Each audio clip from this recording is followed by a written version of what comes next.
study purpose.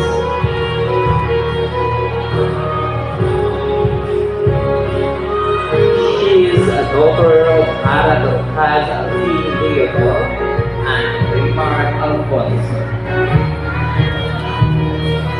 She likes dancing and singing. Bata mo yan, no?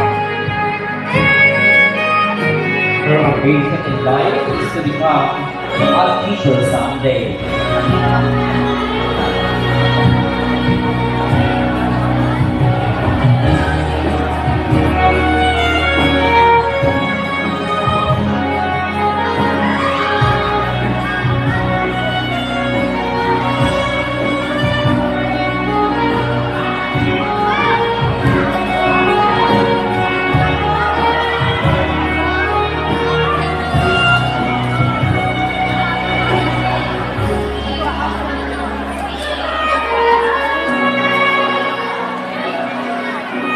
Once again, our candidate number 3.